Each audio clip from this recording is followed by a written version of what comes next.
امروز میخوایم با هم دیگه داچ بیبی درست بکنیم. داچ بیبی یه پنکیک آلمانیه که هم خیلی راحته هم خیلی خوشمزه است. حالا بریم درستش بکنیم. 3 دونه تخم مرغ و 2 قاشق غذاخوری شکر بهش اضافه بکنید و نصف قاشق چای خوری وانیل که من از وانیل شکری استفاده کردم. شما میتونید از وانیل مایه هم استفاده بکنید. 2/3 پیمانه شیر بهش اضافه بکنید و خوب همش بزنید تا حالت لختگی تخم مرغ از بین بره.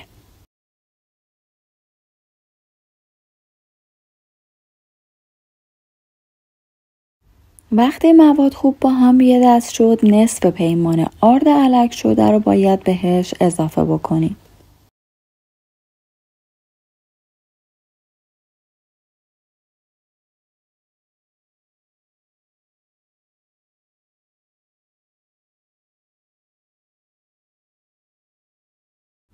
و بعد یه پینچ نمک اضافه بکنید. بعد از اینکه آرد و الک کردید دوباره مواد رو انقدر هم بزنید تا مواد یه دست بشه و گوله‌ای داخلش باقی نمونه.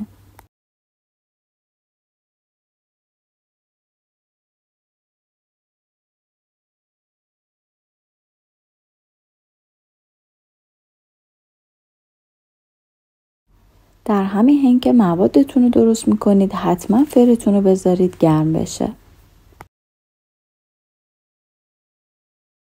بعد از اون 30 گرم کره آب شده رو داخل سینیتون بریزید و خوب همه جاش رو چرب بکنید.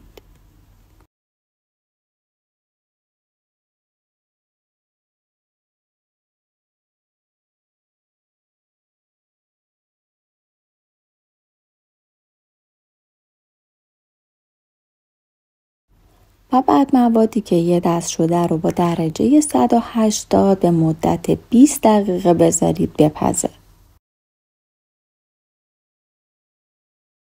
همینطوری که میبینید مواد کامل پف میکنه. تا زمانی که روش طلایی بشه اجازه بدید حتما داخل فر بمونه. بعد از اون پنکیک ما آماده است. میتونید برشش بزنید، روش یه مقدار خاک قند بریزید و با هر میوه‌ای که دوست دارید روش رو تزیین بکنید و سروش بکنید. به همین راحتی پنکیک خیلی راحت و خوشمزه داریم. نوش جونتون.